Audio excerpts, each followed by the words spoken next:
தவறாக இருந்தாலும் எடுத்துக்கோங்க, தப்பாக இருந்தாலும் எடுத்துக்கோங்க. சினிமாவை வளர விடுவோம். இது ஆதங்கமா கோவமானு எனக்கு தெரியாது. இதை எத்தனை சினிமா பீப்புள் பார்ப்பீங்கன்னு எனக்கு தெரியாது. என்னை உங்களுக்கெல்லாம் தெரியவே தெரியாது, எதுவுமே தெரியாது. கடைசியாக நீயா நானா பார்த்தேன். சினிமா விமர்சகர்கள் ஒரு பக்கம் இருந்தாங்க, சினிமா எடுக்கிறவங்க ஒரு பக்கம் இருந்தாங்க. நாங்கள் விமர்சனம் பண்ணுறோம், அப்போ அது பிஸ்னஸ்னா நீங்கள் படம் எடுக்கிறது பிஸ்னஸ் தானே. அதுக்கு Gopinath sir, S it's also business and this is also business. Every thing is business, I know that. Cinema தயாரிப்பாளர்கள் அது பிஸ்னஸ் என்றால், சினிமா தயாரிப்பாளர்கள் படம் எடுப்பதை 1 மாதம் நிறுத்திட்டாங்கன்னா பல குடும்பங்கள் ரோட்ல நிற்கும். தடையதை உடைப்படத்தின் தயாரிப்பாளரும் இயக்குனருமான திரு அறிவழகன் முருகேசன் அவர்களை பேச அழைக்கிறேன்.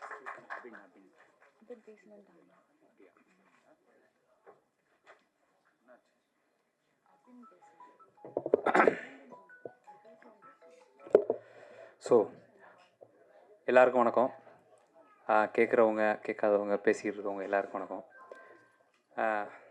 மழை பயங்கரமாக வெளில பெய்யுது. ஸோ ரொம்ப பயந்துகிட்டே இருந்தோம், ப்ரெஸ் பீப்புள் எப்படி வரப்போகிறாங்க அப்படின்னு. நீங்கள் எல்லோரும் வரதை பார்த்தோன்னே மனசே நிறைஞ்சிருச்சு, இந்த மேடை மாதிரி. ரொம்ப நன்றி. ஃபர்ஸ்ட் ஆஃப் ஆல் கொஞ்சம் பதட்டமாக இருக்குது. ஏன்னா இந்த மாதிரி மேடை நான் இதுவரையும் பேசுனதில்லை.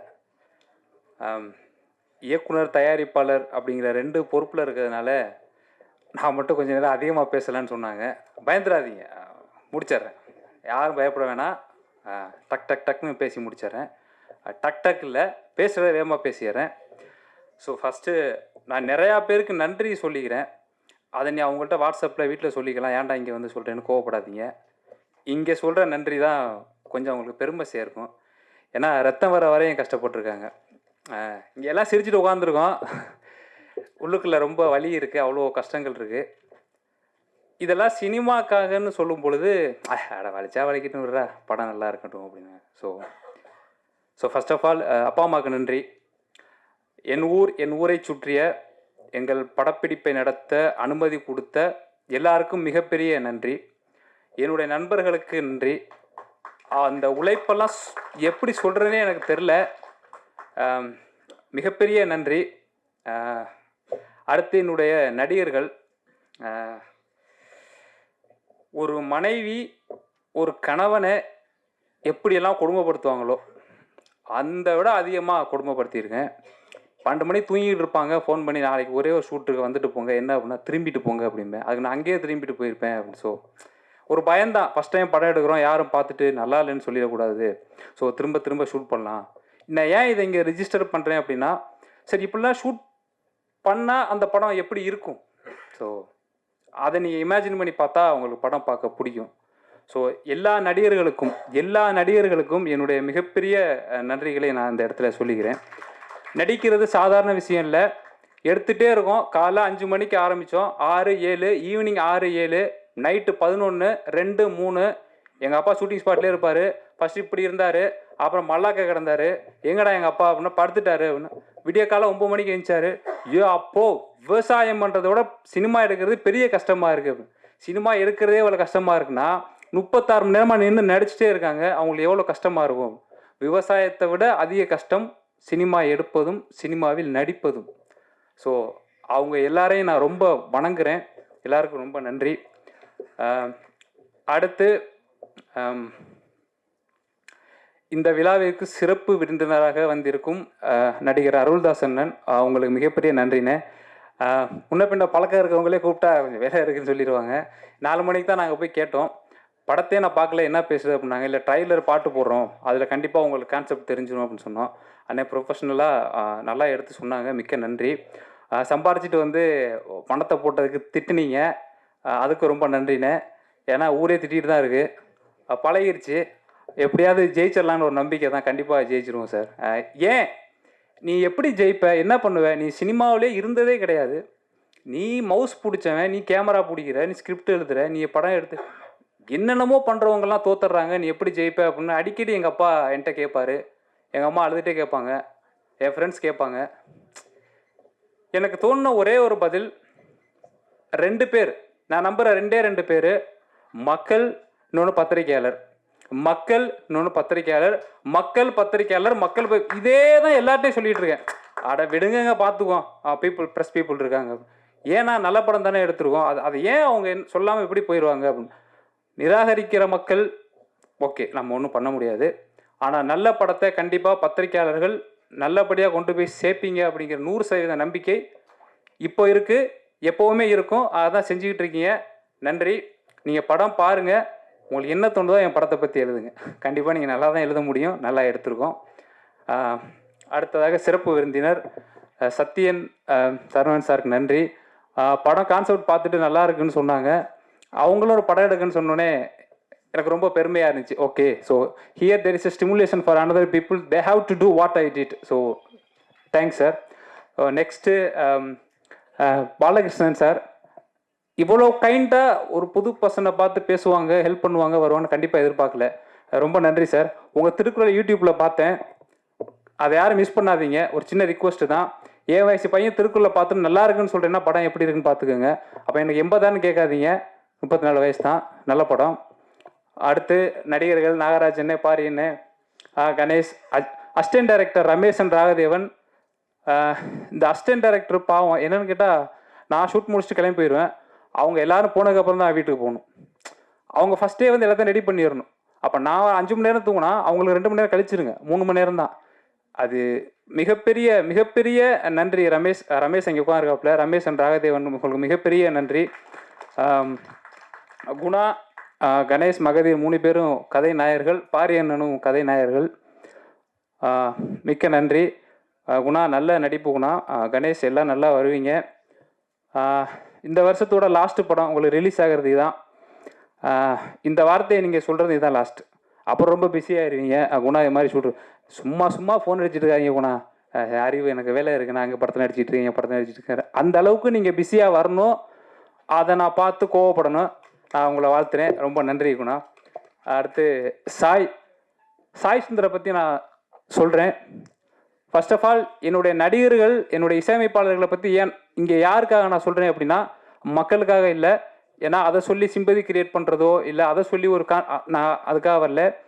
என்னுடைய நடிகர்களையும் இசையமைப்பாளரையும் என்னுடைய எடிட்டரையும் நான் இங்கே யாருக்கு அறிமுகப்படுத்தினேன் அப்படின்னா, தமிழ் சினிமாவில் திறமையான எடிட்டர்கள், திறமையான இசையமைப்பாளர்கள், திறமையான புதுமுக நடிகர்களை எந்த தயாரிப்பாளர்களாவது எந்த இயக்குனராவது தேடிக்கொண்டிருந்தீர்கள் என்றால் இந்த மேடையை பாருங்கள். வெறி பிடிச்சி அலைஞ்சிக்கிட்டு இருக்காங்க. இவர் வயசுக்கு இவர் போடுற music just I can't image. நான் அப்படியே சாய் இவ்வளோ திறமை எப்படி உங்களுக்குள்ள 3 சாங் கேட்டிருப்பீங்கன்னு நினைக்கிறேன். 3 வேரியேஷன். நல்லா வருவீங்க சாய். சாயோட குடும்பம் இங்கே வந்திருக்கீங்க. கண்டிப்பாக சாய் மிகப்பெரிய இசையமைப்பாளராக வருவார். கண்டிப்பாக வருவார். நான் சொன்னால் அது நடக்கும். கண்டிப்பாக வருவார். அடுத்து என்னுடைய எடிட்டர், ஒரு விஷயம் சொல்லிக்கிறேன். நான் தான் 3 பாட்டம் எழுதுனேன்னு சாய் சொன்னார். அது வந்து நான் தான் எழுதுவேன்னு அடம் பிடிச்சி எழுதலை. ஒரு பாடலாசிரியர் அழைச்சிட்டு வந்து பேமெண்ட் கொடுத்து எழுத சொல்கிற அளவுக்கு காசு இல்லை. ஆனால் பேனா வாங்க காசு இருந்துச்சு, டைம் இருந்துச்சு. பார்த்தேன், சரி ஓகே. இப்போ வேற யாரா படத்தில் எழுதுனா வந்து டக்குன்னு பேனாவை பிடிங்கிடலாம். நம்ம படம் நம்மளை யாரும் கேட்க மாட்டாங்கன்னு அவசரப்பட்டு எழுதிட்டேன். பட்டு நல்லா தான் வந்திருக்குன்னு சொல்கிறாங்க. ஸோ நல்லா வந்திருக்குன்னு நம்புகிறேன். தேங்க்யூ. அதுக்கு என்னை எல்லா பாடலாசிரியரும் மன்னிச்சிருங்க, பத்திரிகையாளர்களும் மன்னிச்சிருங்க. அது ஒரு ஆக்சிடெண்ட்.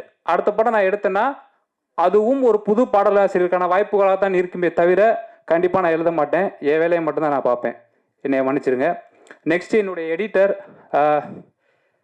இப்படி ஒரு எடிட்டர் எல்லாரிடமும் இருக்க வேண்டும். ஏன் சொல்கிறேன்னா, நல்ல நண்பர்கள் யார் அப்படின்னா கூடவே இருந்துட்டு நிறையா குறை சொல்லுவாங்க இல்லையா, இதை பண்ணாத அதை பண்ணாத, நிறையா சண்டை போடுவாங்க. அவங்க தான் நல்ல நண்பர்கள் நான் நினைக்கிறேன். நம்ம அது தப்பாக இருந்தாலும் நம்மளை கேட்கணும் இல்லையா, அந்த மாதிரி இவர் நம்ம டைரக்டர் நமக்கு சான்ஸ் கொடுத்துருக்காரு. ஸோ அவர் சொல்கிறதெல்லாம் செஞ்சுட்டு போயிடும்னு செய்யவே மாட்டார். ப்ரெஷர் ஆகி மாத்திரை போகிற கொண்டு போயிடுவார். அது வேண்டாம் சார் எடுத்துருங்க, இது வேணாம் எடுத்துருங்க, அது வேணாம் எடுத்துருங்க அப்படின்னு. ஃபைனலாக படத்தை பார்க்கும் பொழுது ஒரு 3 மணி நேரம் 10 நிமிஷம் இருந்த படம் சார். மக்கள் பாவம் சார், அவங்க படம் பார்க்குறவங்க தொய்வாகாதீங்க. இப்போ இங்கே பார்த்தா ஒரு சில பேர் தொய்வாயிட்டாங்க. இந்த அண்ணன் ரீல்ஸ் பார்த்து இன்ஸ்டாகிராம் பார்த்துக்கிட்டு இருக்காரு. இந்த அண்ணன் ஒருத்தர் தூங்கிட்டாரு. அண்ணன் வீட்டுக்கு ஃபோன் அடிச்சார், இவருமா பேசிக்கிட்டே இருக்காங்க, நீ வேற நொசங்காம. ஸோ அதெல்லாம் காதில் விழுகுது. நான் இப்போ தான் நினைக்கிறேன், ஆத்தாடி 5 நிமிஷம் பேசுகிறதுக்கே எல்லாம் இவ்வளோ அப்படியே வெளில போயிடுறாங்களே. நம்ம பாட்டை 3 மணி நேரம் படத்தை எடுத்து வச்சுருந்தா இன்டர்வலுக்கு அப்புறம் யாருமே இருக்க மாட்டாங்க, பாப்கார்ன் கூட அப்படி. So I very afraid. So that's why now I am very happy because the film will be make it interesting you. அந்த 1 மணி நேரம் 53 நிமிஷம் கண்டிப்பாக நீங்கள் என்ஜாய் பண்ணலாம். என்ஜாய் பண்ணலான்னு இவ்வளோ வீடியோ ரெக்கார்டுக்கு முன்னாடி தான் சொல்கிறேன். அப்படின்னா நீங்கள் என்ஜாய் பண்ணலான்னு அர்த்தம். இது சத்தியம். படம் அப்படி வந்திருக்கு. தேங்க்யூ. Thank you sir. சீக்கிரம் முடிச்சிடுறேன். நன்றி, முடிச்சிட்டேன். ஒரு சில விஷயங்கள் சொல்லணும்னு ஆசைப்பட்றேன்.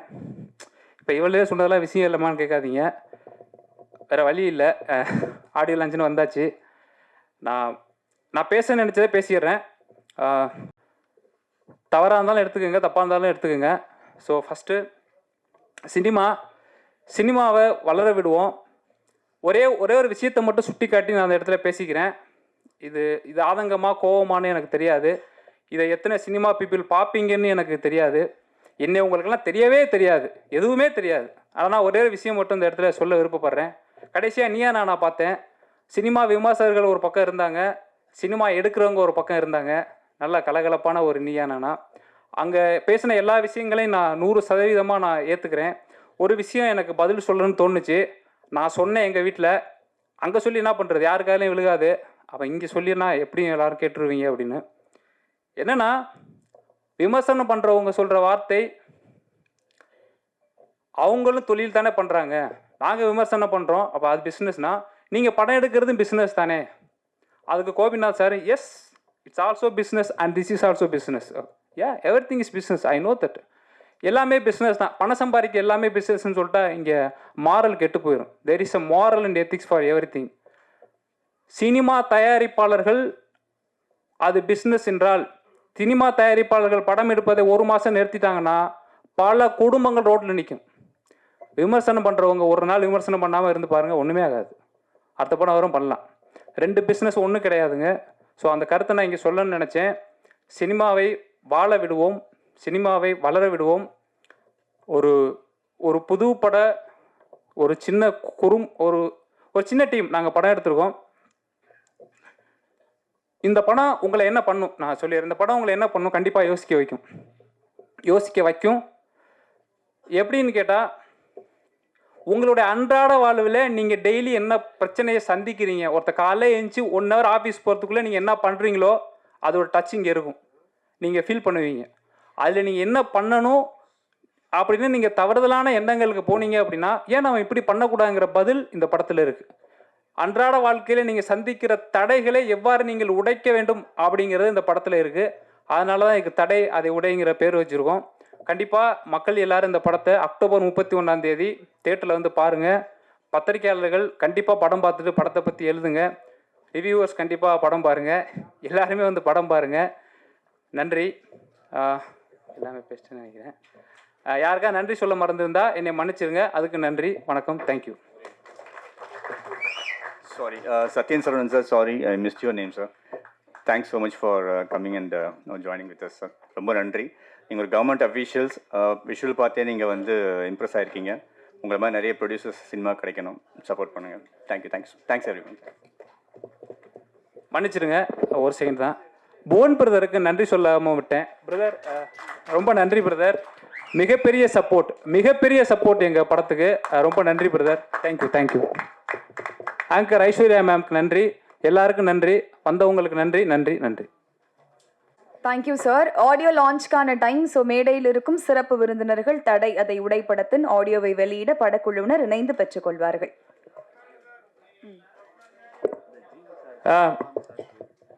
Very sorry. ஸோ பதட்டத்தில் விட்டேன். ப்ளீஸ், என்னோட படத்தோட ஃபர்ஸ்ட் லுக் ரிலீஸ் பண்ண ஜிவி பிரகாஷ்குமார் சார், என்னோட படத்தோட கிளிம்ஸ் ரிலீஸ் பண்ண ஆண்டனி சார், என்னோட படத்தோட ஃபஸ்ட்டு சிங்கிள் ரிலீஸ் பண்ண இமான் சார், அப்புறம் என்னோட படத்தோட டீசர் ரிலீஸ் பண்ண மோகன்ஜி சார், உங்கள் எல்லாருக்கும் மிகப்பெரிய நன்றி. உங்களுடைய உதவி அளப்பரியது. ஒரு நடிகரை பற்றி இங்கே பேசாமல் விட்டேன், மன்னிச்சிருங்க. எம்கே ராதாகிருஷ்ணன். தென் தமிழகத்தில் அவர் தெரியாத ஆளே கிடையாது. மிகப்பெரிய நடிகராக வருவார். வள்ளி திருமணத்தில் கோமாளியா எத்தனை ரசிகர்கள் அவரை இதுவரை பார்த்துருந்தீங்களோ, என்னோடய படத்தில் டிஃப்ரெண்ட்டாக பார்ப்பீங்க. டீசர், ட்ரைலர், போஸ்டரில் நான் பெருசாக அவரை ரிவீல் பண்ணாத காரணம் என்ன அப்படின்னா, அந்த போஸ்டர்ஸை ரிவீல் பண்ணால் கதையில் அவர் யாருங்கிறது ரிவீல் ஆயிரும் அப்படிங்கிற ஒரே காரணத்துக்கு அதிகமாக ரிவீல் பண்ணாமல் வச்சுருக்கேன். அவருடைய ரசிகர்கள் நீங்கள் சந்தோஷப்படணும் அப்படின்னா திரைக்கு வாங்க, பெரிய வில்லனை நீங்கள் பார்ப்பீங்க. ரொம்ப நன்றிண்ணே. மண்ணில் போட்டு புரட்டிட்டான், வேறு வழி இல்லை. நீங்கள் மிகப்பெரிய நடிகராக வரணும், சினிமாவிலேயே மக்களை மகிழ்விக்கணும், மக்கள் உங்களால் மகிழணும், நீங்கள் நல்லா இருக்கணும், எல்லாம் நல்லா இருக்கணும். நன்றி, தேங்க்யூ. இதுக்கப்புறம் வர மாட்டேன். தேங்க்யூ.